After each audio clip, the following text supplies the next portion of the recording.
I heard my daughter-in-law say she's too old to know how much money she has. My son agreed. I played dumb, then I showed them what 30 years as a lawyer taught me. I was standing at the top of my stairs when I heard Caroline whisper to my son David, "She's too old to know how much money she has anyway." And my heart stopped when David replied, "You're probably right." I gripped the banister and made a decision that would change everything. I was going to let them think they were smarter than me. What happened next proved that decades in law had taught me more than just how to read contracts. If you're watching this, subscribe and let me know where you're watching from, because you're about to see how a supposedly confused old woman systematically destroyed the people who tried to steal her life. I quietly made my way back to my bedroom and sat on the edge of my bed, processing what I'd just heard. It was Tuesday, September 12th. I remember the date because it was the day my life split into before and after. Caroline and David were downstairs in my kitchen, discussing my mental capacity like I was already in a grave. What stung most wasn't just the betrayal, it was that David sounded genuinely convinced. Caroline had been working on him, I realized, planting seeds, creating doubt about my competency. 20 minutes later, I shuffled downstairs in my slippers, playing the part of the confused elderly woman they apparently thought I was. "Oh, there you are, Mom," David said, his voice artificially bright. "We were just talking about maybe scheduling you a routine checkup. It's been a while since you've seen a doctor." I'd seen Dr. Patterson just 3 months ago and received a clean bill of health, but I smiled and nodded like this was news to me. "That sounds wonderful," I said, settling into my favorite kitchen chair. "You know how I worry about staying healthy at my age." Caroline exchanged a meaningful glance with David. "We just want to make sure you're taking proper care of yourself." That evening, I found David's laptop in his office. The password was his birthday, predictable as always. His browser history told a story that made my blood run cold. Searches for elderly cognitive decline symptoms, memory loss early signs, and most revealing, Connecticut conservatorship procedures. But the real smoking gun was an email thread between David and Caroline from 3 weeks ago. Caroline had been systematically feeding him incidents, claims that I'd forgotten conversations, made odd financial decisions, seemed confused about simple tasks, all lies, but presented so convincingly that David had started believing I was declining. She'd been manipulating my own son against me, making him genuinely believe he was protecting me. The cruelty was breathtaking. I spent the next 2 hours printing documents and starting a file that would make my old colleagues proud. If they wanted to play legal games with someone who'd spent decades in courtrooms, they were about to learn why that was a terrible mistake. By Thursday morning, Caroline had launched Phase 2 of her operation. She'd helped me by calling my bridge club to cancel my Thursday game because it was too exhausting for someone with my condition. Then she dismissed Rosa, my housekeeper of 12 years, claiming she'd caught her taking small items. Rosa called me that afternoon crying, "Mrs. Thompson, I would never steal from you. Please, you know I wouldn't do such a thing." "Of course you wouldn't, Rosa," I said quietly, "and I'm going to remember exactly who suggested otherwise." Rosa paused. "Mrs. Thompson, are you all right? You sound different." "I'm more all right than some people think." "Rosa, I need to ask you a favor. Have you noticed anything unusual about Caroline's behavior lately? Anything at all?" "Well," Rosa hesitated, "she's been going through your papers when you're napping, taking pictures with her phone. I thought it was strange, but Mrs. Caroline said she was organizing things for you." Perfect. Caroline had made her first real mistake. There was a witness to her snooping. Friday evening brought Caroline's masterpiece suggestion over dinner. "Dr. Patterson is so old-fashioned," she said, cutting her chicken with practiced precision. "Dr. Wells specializes in geriatric cognitive issues, very modern approaches." "I think that sounds wise," I replied, taking a careful sip of my wine. "After all, at my age, I should probably have someone who understands these things better." David shifted uncomfortably. At least he still had enough conscience to feel guilty. That night, I researched Dr. Harrison Wells thoroughly. His disciplinary record made for fascinating reading. License suspended for 18 months after falsifying dementia diagnoses in 3 separate cases involving family financial disputes. Each case followed the same pattern: wealthy, elderly patient, concerned family members, rapid diagnosis, immediate conservatorship recommendations. But here's what Caroline didn't know. Dr. Wells had been desperate for money since his reinstatement. His practice was struggling, and he had significant debt from legal fees. Caroline had chosen a corrupt doctor, but also a greedy one who would demand substantial payment. Saturday morning, Caroline announced she'd already made an appointment with Dr. Wells for the following Tuesday. Just a routine evaluation, she assured me with her practiced smile. Nothing stressful. I spent the weekend documenting Caroline's behavior more carefully. She went through my mail before I saw it, redirected phone calls from my financial advisor, and I actually caught her photographing documents from my desk when she thought I was napping in my chair. Instead of confronting her, I lay perfectly still with my eyes closed, letting her think she was getting away with it. Sometimes the best legal strategy is letting your opponent think they're winning. Dr. Wells's office on Tuesday afternoon looked like a medical practice designed by someone trying too hard to appear legitimate. Everything was suspiciously pristine, like a movie set built to inspire confidence in fraudulent healthcare. "Mrs. Thompson, how are we feeling today?" Dr. Wells asked. I noticed Caroline had positioned herself where she could maintain eye contact with him throughout our conversation. "Oh, you know how it is," I said, settling into the chair across from his desk. "Some days are clearer than others. Yesterday I spent 15 minutes looking for my reading glasses." I gestured to the glasses hanging around my neck. "Silly me,"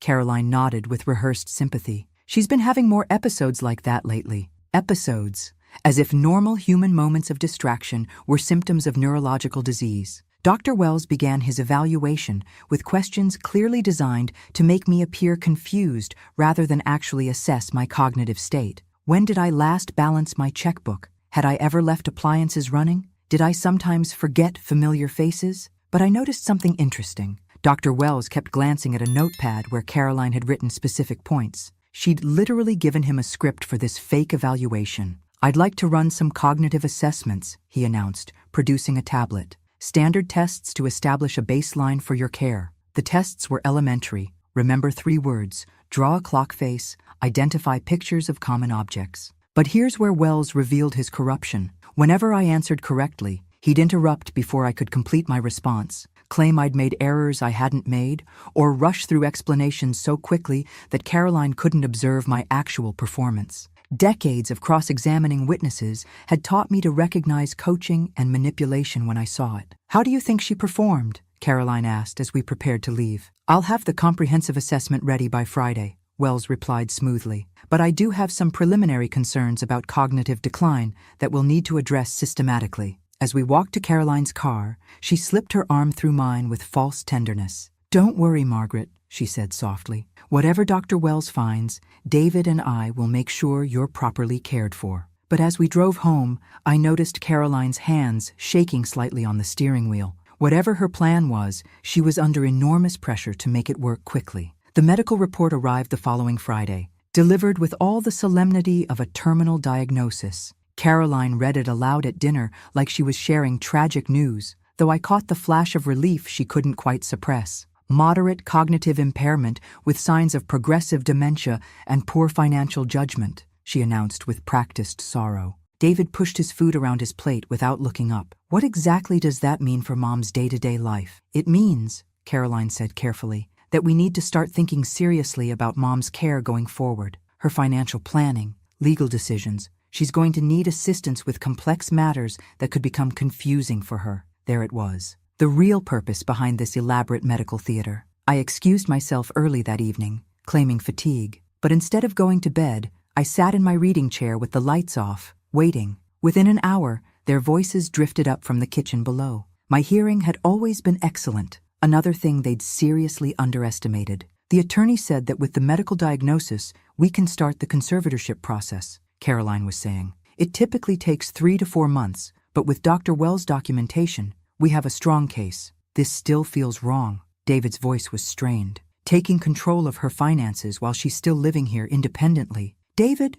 your mother isn't going to live forever," Caroline's tone sharpened. "When she's gone, do you want to spend years in probate court because she made poor decisions during her decline? Do you want to risk her giving away your inheritance to some charity scam?" My inheritance. How thoughtful of Caroline to be so concerned about David's future financial security. "Besides," Caroline continued, "we're not stealing anything. We're protecting her assets, ensuring they're managed responsibly during her cognitive decline." I heard papers rustling, then Caroline's voice again, lower but urgent. "Look at these numbers, David. Between her retirement accounts, investments, and this house, we're talking about nearly $4 million.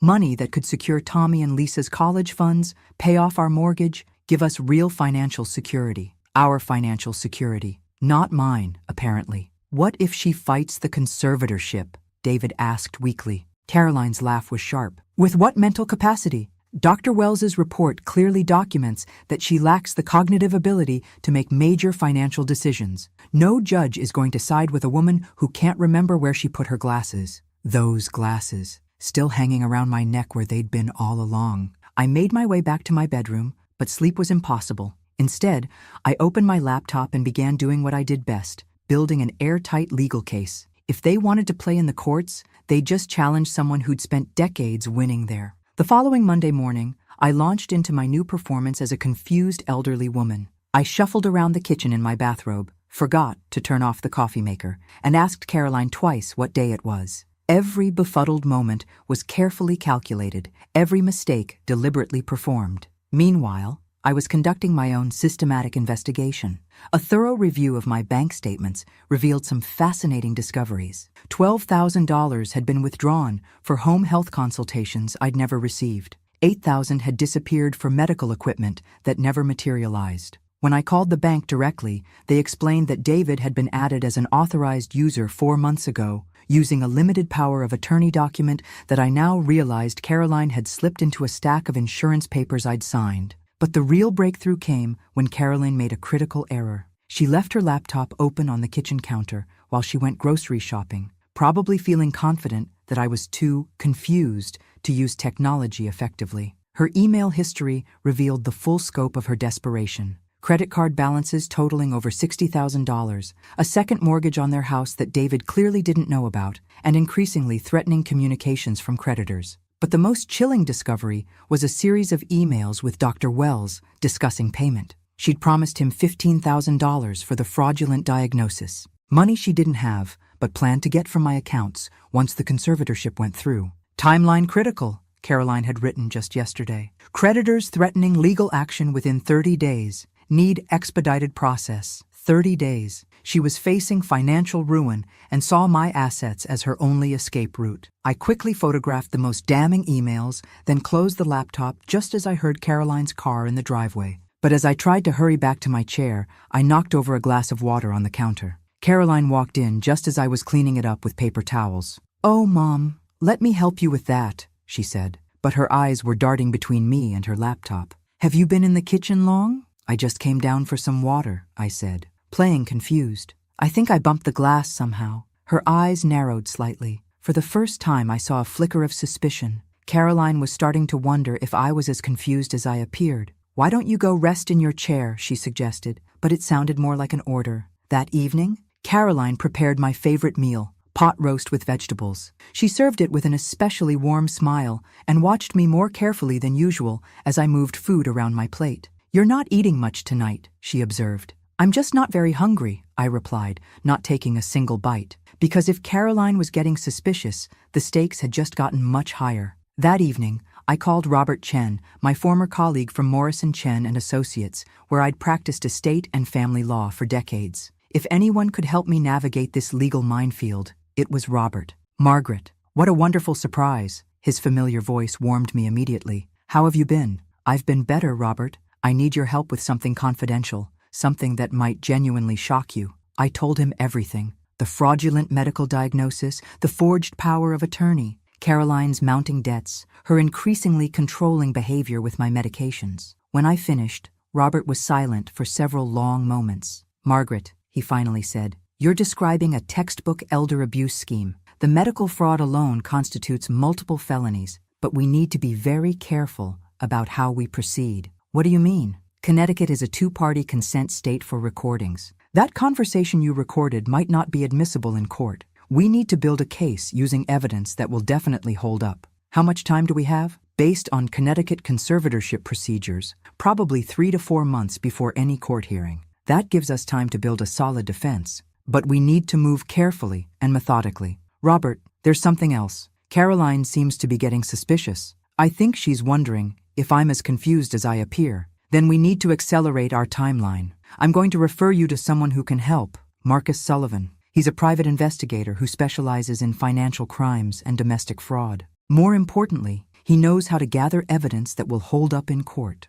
After hanging up with Robert, I felt both hope and growing fear. I wasn't just a victim anymore, but if Caroline suspected I was onto her, she might escalate her plans. The next morning, I made a theatrical show of being confused about breakfast. I tried to put orange juice on my cereal, then acted frustrated when Caroline corrected me. But I noticed she was watching me more intently, studying my reactions. "Mom, are you feeling all right today?" she asked. "You seem different." "I feel fine, dear," I said, deliberately fumbling with my coffee cup. "Just tired, I suppose." That afternoon, while Caroline was meeting with her attorney about the conservatorship, I called Marcus Sullivan from my landline. "Mr. Sullivan, Robert Chen referred me. I need help building a legal case against family members who are trying to defraud me." "Mrs. Thompson, I'd be happy to help, but I need to warn you. If your family suspects you're investigating them, you could be in real danger. Can you meet somewhere safe?" We arranged to meet Thursday at a coffee shop in downtown Greenwich,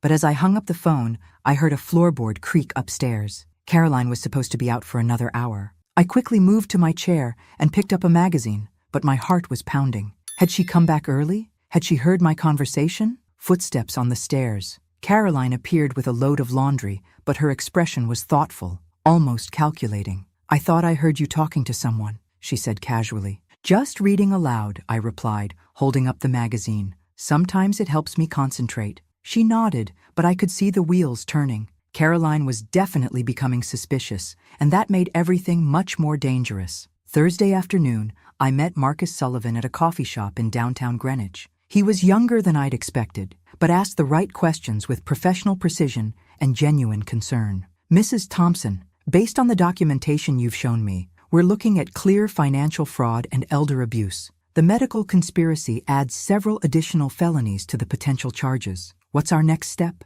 "We gather more evidence systematically, but we do it carefully. I'll conduct background checks on everyone involved and document the financial irregularities. Meanwhile, you need to be extremely careful about your personal safety." Caroline's getting suspicious. I think she's starting to question whether I'm as confused as I appear. Marcus leaned forward, his expression serious. "That's what I was afraid of. When people are facing financial ruin and see elderly family members as their only solution, they sometimes escalate beyond fraud. We need to move quickly but carefully." "What do you mean by escalate?" "I mean your medication, your food, accidents that might not be accidents. Don't eat or drink anything Caroline prepares without witnesses present. Document everything with photos when possible, and consider asking someone to stay with you." That weekend, my grandson Tommy came to visit, looking more uncomfortable than usual. We sat in my kitchen, and I decided to take a calculated risk. "Tommy," I said gently, "I need to ask you something important.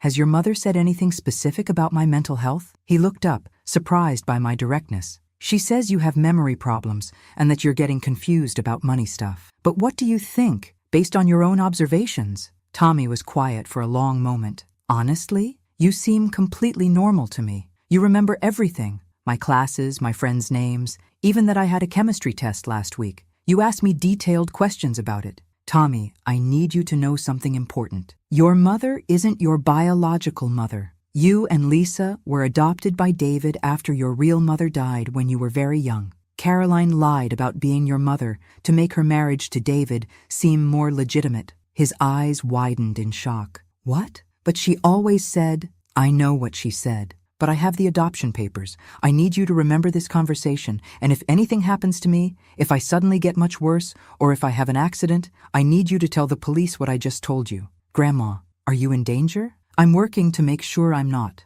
but I need allies who know the truth." That evening, Caroline prepared dinner with unusual attention to detail. She kept asking if I wanted seconds, if the food tasted right, if I felt okay after eating. "You seem tired lately," she observed. "Maybe you should take your blood pressure medication earlier in the evening." "That's a good idea," I agreed, accepting the pills she handed me. But instead of swallowing them, I used the sleight of hand technique I'd perfected over the past weeks. Later, I examined the pills under my reading lamp. They weren't my usual blood pressure medication. They were something else entirely, something that would make an elderly woman very sleepy, very confused, and potentially very sick. Caroline wasn't just trying to steal my money anymore. She was actively trying to make me appear sicker than I was. And if that didn't work, she might be trying to make me genuinely sick. The game had just become deadly serious. The following Tuesday, Marcus called with information that confirmed my worst fears. "Margaret, Caroline's financial situation is even more desperate than we initially thought.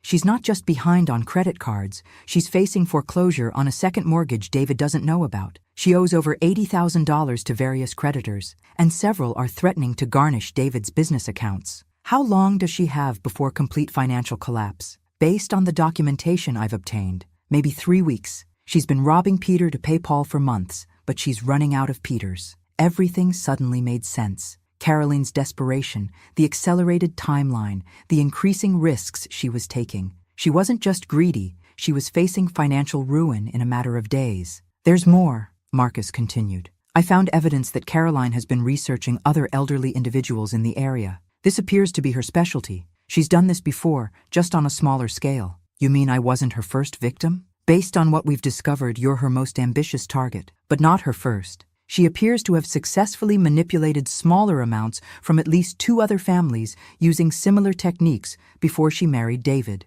That afternoon, I made a decision that would either save my life or expose me to even greater danger. I was going to force Caroline's hand by appearing to give her exactly what she wanted. Caroline, I said over dinner, I've been thinking about what Dr. Wells discussed. Maybe you and David are right about needing help with my financial affairs. Caroline's fork stopped halfway to her mouth. What exactly do you mean? I mean, maybe it's time to admit I can't handle these complex matters anymore. If you think conservatorship is the right choice, I won't fight the process. The look that passed between Caroline and David was electric. Caroline's eyes lit up with barely contained excitement, while David seemed relieved that I was accepting the situation without conflict. Are you certain about this? Mom? David asked. It's a significant decision. I'm certain, I said, with a deliberately sad smile. I just want what's best for our family. What I didn't tell them was that Robert Chen and I had been exceptionally busy. We'd obtained an independent psychiatric evaluation from Dr. Elizabeth Harrison at Yale Medical Center, which confirmed my complete mental competency. We'd documented every fraudulent transaction with bank records and timestamps. We'd gathered evidence of Dr. Wells' corrupt practices and Caroline's mounting financial desperation. Most importantly, we'd developed a plan to expose them that didn't rely on inadmissible recordings. I'd like to have a small family gathering this weekend, I announced. Nothing elaborate, just close family and a few longtime friends. If I'm going to sign these papers, I want to mark this transition appropriately. Caroline practically glowed with anticipation. That sounds perfect, Mom. A meaningful way to celebrate this new chapter in your care. But Caroline had no idea that this gathering would include some very special guests, and that I was about to turn the tables on her in a way she'd never see coming. Saturday evening arrived with perfect autumn weather for what Caroline believed would be my surrender. She'd invited several neighbors and some of David's colleagues, playing the part of the devoted daughter-in-law, organizing a touching farewell to her mother-in-law's independence. What she didn't know was that I'd made some additions to the guest list. Mom, you look wonderful tonight, David said as guests began arriving. He seemed genuinely emotional about what he believed was my graceful acceptance of diminished capacity. Thank you, sweetheart. Tonight feels like the beginning of something important. Caroline moved through the room like a hostess at her own celebration, accepting sympathy and praise for her selfless dedication to caring for me. Several guests commented on how fortunate I was to have such a devoted family. Among the guests were Robert Chen, whom I introduced as my longtime family attorney, and Rosa, my former housekeeper, whom I'd invited to help serve. Caroline's face tightened when she saw Rosa, but she couldn't object without seeming petty. I'd like to say a few words, I announced, once everyone had gathered in the living room. Caroline beamed at me encouragingly. Of course, Mom. This is your special evening. I stood in front of my fireplace, looking out at the faces of family, friends, and neighbors, some genuine, some concerned, and one, Caroline, practically vibrating with anticipation. Thank you all for being here tonight. I asked you to come because I wanted witnesses for something significant. You see, there are people in this room who believe I'm suffering from dementia and can't manage my own affairs. A few murmurs of sympathy rippled through the crowd. Caroline nodded with practiced sadness. The interesting thing is, I continued, reaching into my jacket pocket, I've never felt more mentally sharp in my entire life, and I have some information to share that might genuinely surprise everyone. I pulled out a thick folder and placed it prominently on the mantel. This contains bank records showing unauthorized withdrawals from my accounts, medical records from Dr. Elizabeth Harrison at Yale confirming my complete cognitive competency. Evidence of Dr. Wells' previous disciplinary actions for falsifying elderly patient assessments, and documentation of Caroline's severe financial problems that motivated this entire scheme. The silence in the room was deafening. Caroline's face had drained of all color. "Rosa," I said, turning to my former housekeeper, "would you please tell everyone what you witnessed Caroline doing in my home office?" Rosa stepped forward nervously. "I saw Mrs. Caroline taking pictures of Mrs. Thompson's financial papers with her phone. When I asked about it, she told me she was organizing things, but it didn't seem right." "Thank you, Rosa." I looked directly at Caroline, who seemed frozen in place. "You see, Caroline, you made one critical miscalculation. You assumed that being elderly meant being naive, but decades practicing law taught me to recognize fraud when I see it." Robert stepped forward. "As Mrs. Thompson's attorney, I've already filed a report with the Connecticut Department of Social Services regarding this attempted elder abuse. Dr. Wells is under investigation by the State Medical Board, and the District Attorney's Office has been provided with all relevant evidence." Caroline finally found her voice. "This is ridiculous. You can't prove any of this." "Actually," I said, smiling for the first time in months, "I can prove all of it. You documented your own crimes in your emails, Caroline.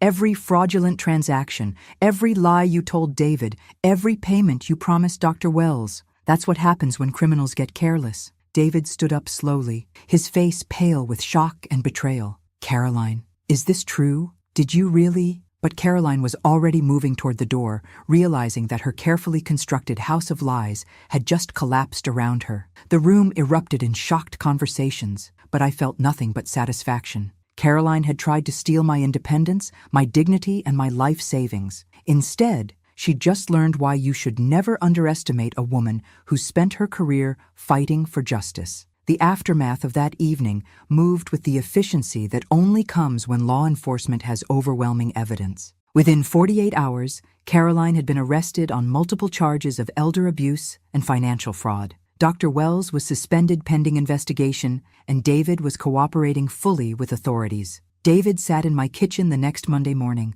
looking like he'd aged a decade overnight. "I can't believe I fell for her lies," he said quietly. "I genuinely thought you were declining, Mom. She showed me incidents, made me doubt my own observations of your behavior." "What exactly convinced you I was becoming confused?" I asked, pouring him coffee with perfectly steady hands. "She claimed you'd had conversations that never happened, said you'd made financial decisions that seemed questionable. She told me you'd become defensive when asked about money, that it was a classic sign of early dementia." David rubbed his face. "She made it seem like we were protecting you from making mistakes that could hurt the family." The manipulation had been sophisticated and systematic. Caroline had exploited David's love for me, turning it into a weapon against both of us. "David," I said gently, "I need you to understand something. In all my years practicing law, I've seen families destroyed by lies and assumptions. The lesson here isn't just about Caroline's crimes. It's about talking directly to the people you love instead of letting others interpret their behavior for you."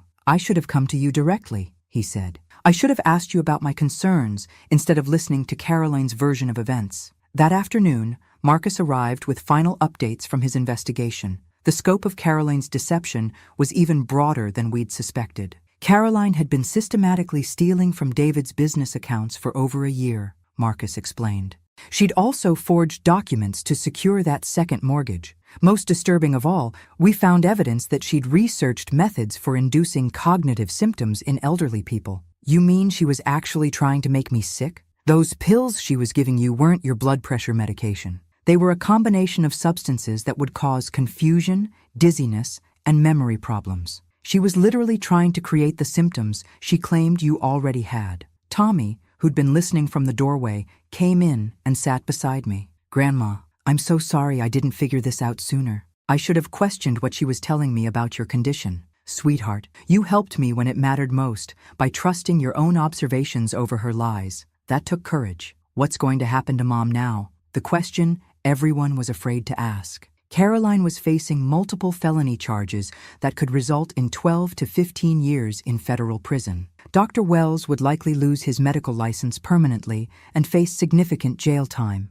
"The legal system will handle Caroline appropriately," I said. "Your job is to focus on your education and building a healthy relationship with your father." That evening, Robert called with the final pieces of the puzzle. "Margaret, we found something significant in Caroline's apartment. She maintained detailed files on you going back over 2 years. Financial records, medical information, even notes about your daily routines and social relationships. 2 years? This wasn't opportunistic crime. She planned this systematically almost from the beginning of her marriage to David. She specifically researched your assets and legal vulnerabilities before implementing her scheme. The revelation that Caroline had been plotting against me for years, that she'd manipulated my son as part of a long-term financial fraud, was devastating. But there was one genuinely positive development. Tommy and Lisa are legally David's adopted children," Robert continued. "Caroline's lies about their parentage don't change their legal status. They'll remain part of your family regardless of what happens to her, so they won't lose their grandmother when this is over," I said. "They'll just lose the woman who's been lying to them their entire lives." 14 months later, I stood in a Connecticut federal courtroom watching Caroline receive her sentence. 12 years for elder abuse, financial fraud, conspiracy, and attempted poisoning. Dr. Wells received 6 years and permanent revocation of his medical license. Justice, as it turned out, was even more satisfying than revenge. David and I have been rebuilding our relationship methodically. He's in therapy, learning to process the fact that his entire marriage was built on systematic deception and financial fraud. It's painful work, but he's committed to earning back my trust and his own self-respect. "I should have protected you instead of doubting your competency," he told me last Sunday over dinner. "You should have communicated with me directly instead of accepting someone else's interpretation of my behavior," I replied. "But we all make mistakes. The important thing is learning from them." Tommy is now 18 and in his freshman year at college. He visits me every other weekend, and we've developed the kind of relationship I always hoped to have with my grandchildren. Lisa, now 17, has been living with me while David reorganizes his life. Having young people in the house again has been surprisingly energizing. "Grandma," Lisa said last week while we were preparing dinner together, "I admire how you handled everything. You could have just been a victim, but you chose to fight back intelligently. Sometimes fighting back is the only way to protect yourself and the people you love," I told her. But the most meaningful development in my life came from an unexpected source. 2 months after Caroline's sentencing, I received a phone call from an elderly man named Frank Morrison. "Mrs. Thompson, I saw your story in the Hartford Courant. My daughter and her husband have been trying to convince me I have dementia so they can control my finances. I don't know what to do or who to trust." That phone call led to another, then another. Within 6 months, I was consulting on elder abuse cases throughout Connecticut. 8 months later, I'd helped establish the Connecticut Elder Protection Legal Clinic, providing free legal services to seniors facing financial exploitation by family members. "You've transformed your personal nightmare into a way to help hundreds of people," Robert said when we celebrated the clinic's first anniversary. "That's what good lawyers do," I replied. "We take complex problems and develop systematic solutions." Last month, I testified before a congressional subcommittee about elder abuse, sharing my story and advocating for stronger federal protections. The irony wasn't lost on me. Caroline had tried to convince the world that I was too old and confused to manage my own affairs, and now I was helping to shape national policy. Yesterday, Tommy brought his girlfriend to meet me. As we sat on my porch overlooking the garden Lisa and I planted together, I reflected on how dramatically everything had changed. "Mrs. Thompson," Tommy's girlfriend asked, "how did you stay so strong through such a terrible betrayal?" I thought about her question carefully, watching David arrive for our weekly dinner, seeing the genuine smile on his face as he waved from the driveway. "I stayed strong because I remembered who I was," I said finally. "For a while, I let other people define me by my age, my supposed limitations, my apparent vulnerability. But my legal career taught me that the truth always emerges eventually. You just have to be patient enough and strategic enough to make sure you're the one controlling how it's revealed." Caroline thought my age made me weak. She thought my trust made me gullible. She thought my love for my family made me an easy target. She was wrong about everything. The truth is, getting older doesn't make you less capable. It makes you more experienced. It doesn't make you more vulnerable. It makes you more strategic. And it certainly doesn't make you less dangerous to people who underestimate you. It just makes you better at playing the long game. And sometimes, the long game is exactly what you need to win everything. Thanks for listening. Don't forget to subscribe and feel free to share your story in the comments. Your voice matters.